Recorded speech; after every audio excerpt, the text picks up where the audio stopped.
हर हर महादेव, जय भोलेनाथ। दोस्तों आइए जानते हैं कुछ बहुत ही महत्वपूर्ण बातों के बारे में, बहुत ही महत्वपूर्ण उपायों के बारे में, जानकारियों के बारे में।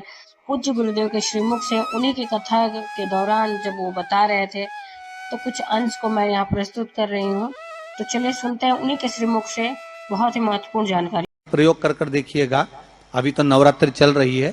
नवरात्रे में जब 5वां दिन नवरात्रे का रहे, चैत्री नवरात्रे का 5वां दिन रहे, और मान लो कि आपके घर में किसी बच्चे की, लड़के की या लड़की का या मंगल विवाह नहीं हो रहा हो, या शादी नहीं हो रही हो, या उस लड़के लड़की के लिए बहुत प्रयास कर लिया आपने और उसकी शादी हो ही नहीं रही, अथक प्रयास आपने कर लिया और उसका मंगल विवाह नहीं हो रहा, तो ये देवी भागवत में स्पष्ट कहा गया है, देवी भागवत में वर्णन किया गया है, देवी भागवत में वर्णित किया गया। और देवी भागवत में कहा गया कि आम का जो पत्ते होते हैं, आम का जो पत्ता होता है, आम का जो पल्लव होता है, उस आम के पत्ते पर हल्दी और सिंदूर, इन दोनों से स्वस्तिक का निर्माण किया जाए। देवी भागवत का संवाद है, बहुत ध्यान देना महाराज।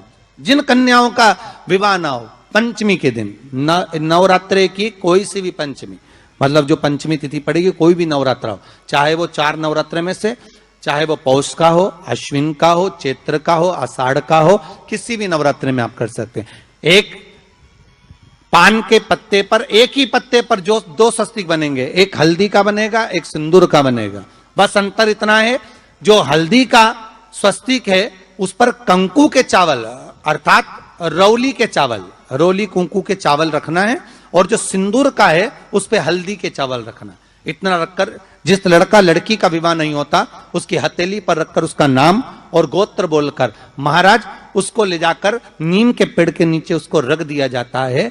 मात्र 3.5 या 4 महीने ऐसे रहते हैं जिसके अंदर उस लड़का लड़की का विवाह पक्का हो जाता है। जिसका विवाह नहीं होता केवल उसी के लिए। पंचमी कौन सी तिथि? पंचमी, चाहे वो शुक्ल पक्ष की हो, चाहे वो कृष्ण पक्ष की।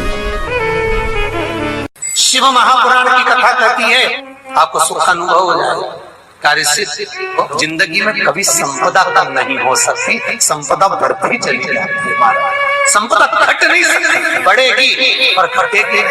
कष्ट नहीं आ सकता, रोग बीमारी तकलीफ नहीं आ सकती। आपके लिए तो लाभदायक है, समझ लो ये कथा। शास्त्र कहता है कि जिसके घर में संपदा की कमी हो, पैसा आ ही नहीं रहा हो, सब दूर उलझ गया हो, बहुत टेंशन चल रहा हो, पंचमी तिथि के दिन गन्ने का रस, गन्ने का रस जानते हो, ईख का रस, गन्ने का रस तुलसी जी के क्यारे में हाथ में लेकर 7 बार अपना नाम और गोत्र बोलकर छोड़ दो। जिंदगी में 3 साल में तो करोड़पति बनकर बैठ जाओगे, कभी लक्ष्मी की कमी नहीं आ सकती। तैयारी में बैठे रहोगे कि फिर पंचमी तिथि आए। हमारे यहाँ सांपों की पूजन कौन से दिन होती है, कौन सी तिथि में करते हैं? जम के बोलो जरा। नाग पंचमी। नाग पंचमी का मतलब क्या है? सांपों की पूजन करो। नाग पंचमी का मतलब होता है शंकर जी के मंदिर में जाकर 1 लोटा जल समर्पित कर दो। उसका कारण क्या है कि हमारे परिवार में, हमारे कुटुंब में, परिवार में कोई 7 पीढ़ी के अंतर्गत भी अगर कोई जीव तड़प रहा होता है, पड़ा हुआ होता है, उसकी मुक्ति नहीं होती है, तो पंचमी का चढ़ा हुआ जल उस जीव को प्राप्त हो जाता है और वो जीव तर जाता है, उसका फिर जन्म नहीं होता। वो तर संपदा के लिए अर्थात जिसका व्यापार नहीं चलता, जिसके घर में पैसा नहीं आता, या नौकरी नहीं लग रही, या सर्विस नहीं लग रही, आप अप्लाई कर रहे हो, जगह जगह जाकर इंटरव्यू भी दे रहे हो और पैसा नहीं आता, तो उसके लिए भी प्रयास किया जाता है। पर उसके लिए यहाँ पर जो धन के लिए करते हैं, उसके लिए विष्णुपदी के लिए करते हैं। मतलब जैसे गंगा के जल में तुलसी के 11 पत्ते डाले जाते हैं और उसको किसी भी नारायण के मंदिर में राम कृष्ण शिव शंकर नहीं राम कृष्ण भगवान विष्णु दत्त आदि जितने नारायण के मंदिर हैं उस मंदिर में किसी भी पात्र में एक छोटे से पात्र में उसको भरकर रखी आते हैं महाराज। उससे भी जॉब सर्विस नौकरी में सफलता प्राप्त हो जाती है, परंतु वो भी एकादशी को ही होता है। कुछ देर तक पात्र को रखा जाता है, फिर वही पात्र का जल किसी भी वृक्ष के नीचे डाल दिया जाता है, उससे भी नौकरी के लिए फायदा मिलता है। गंगा का जल कुछ एकादशी और द्वादशी इन 3 तिथियों पर एक रोटी में थोड़ा सा मीठा रखकर सोमक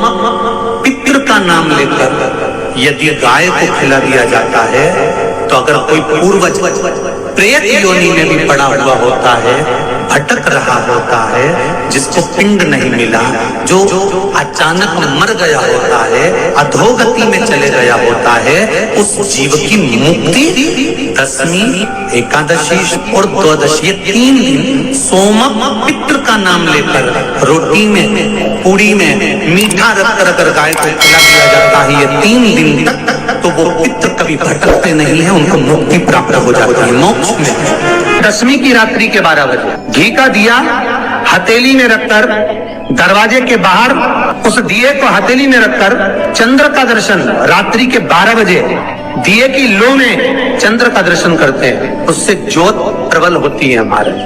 या तो होगा वो नौमी की रात्रि 12 बजे या दशमी की रात्रि की 12 बजे चंद्र का दर्शन, दीप घी का हाथ में जलाकर नाम गोत्र अपना बोलकर नरसिंह भगवान का स्मरण कर कर ज्योति में चंद्र का स्मरण कर कर दर्शन किया जाता है। नेत्र कमजोर हो तो 3 या 4 दिन में ज्योतियों का क्रम बढ़ना प्रारंभ होता है। वैसे तो 15 दिन का लिखा है, पर शिव महापुराण कहती है 3-4 दिन का क्रम बहुत होता है, बढ़ता जाता है। केवल दशमी, चाहे उजाला की हो चाहे अंधेरे की, कौन से महादेव का नाम लेना है?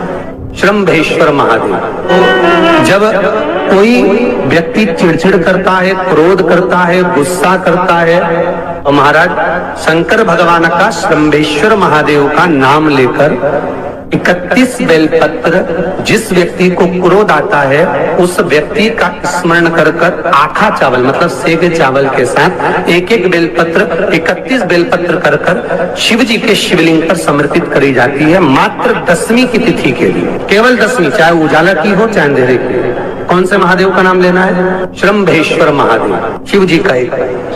छोटे छोटे बच्चे रहते हैं, कुछ कुछ बच्चों को माता जबरदस्ती के भोजन कराती है, खिलाती है, ठोकती मारती खिलाती है। कुछ कुछ बच्चे ऐसे रहते हैं वो कुछ खा ही नहीं पाते, मुख में दो और वॉमिटिंग कर देते हैं, उल्टी कर देते हैं। ऐसे बच्चों के लिए या जिस व्यक्ति को भोजन पचता नहीं और उदर में एसिडिटी रहती हो और जलन टाइप की होती हो, उसके लिए भी श्रम्भेश्वर महादेव का स्मरण है। सुंदर व्याख्यान वर्णन किया है। श्रम्भेश्वर महादेव के ठीक सामने अर्थात भगवान शंकर के किसी भी शिवलिंग के सामने एक तांबे के लोटे में जल रख लीजिए और जल के अंदर 3 बेलपत्र डाल दीजिए, एक पीपल का पत्ता डाल दीजिए, शमी के 11 पत्ते कलश को छुआकर शंकर भगवान के शिवलिंग पर श्रम्भेश्वर महादेव के नाम से चढ़ा दीजिए। उस जल को उठाकर ले आइए, 1 रात्रि तक घर के अंदर रखना है। उस जल को श्रम्भेश्वर महादेव का नाम लेकर जिस व्यक्ति को एसिडिटी होती हो या उधर खराब रहता हो या भोजन नहीं पचता हो या पेट से जुड़ी हुई प्रॉब्लम हो या बच्चों को भोजन कराते हैं और वो वोमिटिंग कर देते हो, ऐसे बच्चे को या भोजन नहीं भा रहा हो ऐसे व्यक्ति को उस जल को सवेरे दोपहर शाम 3 बार श्रम्भेश्वर महादेव का नाम लेकर आचमन कराना प्रारंभ कर दो, पिलाना चालू कर दीजिए। 3 या 4 दिन पिलाओगे, अपने आप उदर में भी आनंद रहेगा, बच्चा भोजन करना भी प्रारंभ कर देगा। श्रम्भेश्वर जिसको साइटिका की बीमारी होती है या स्लिप डिस्क की बीमारी होती है या कमर की रीढ़ की हड्डी कहीं बांकी टेढ़ी होने लगती है या नसें चौक होने लगी हों, काम ना कर रही हों, तो उसके लिए कुंदकेश्वर महादेव पर आप कोई भी सफेद कलर के पुष्प भगवान शंकर के मंदिर में कुंदकेश्वर के नाम से 31 फूल समर्पित करना है। आप 31 पुष्प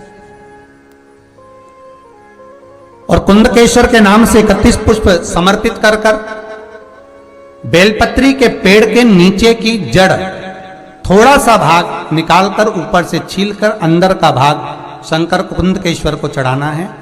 उस जड़ को लाकर उसको पीसना है और पीसकर सुबह के समय पर 3 बार उसका कुंदकेश्वर का नाम लेकर सेवन करना है। जिसको साइटिका और जिसको रीढ़ की हड्डी, स्लिप डिस्क, जिसको प्रॉब्लम होती है उसको बाबा कुंदकेश्वर एक ऐसे महादेव हैं, क्योंकि भगवान शंकर के चरण पर पार्वती के द्वारा फेंका गया कुंद का प्रहार हुआ और उससे बाबा को चोट लगी, जिससे बाबा का नाम कुंदकेश्वर पड़ा।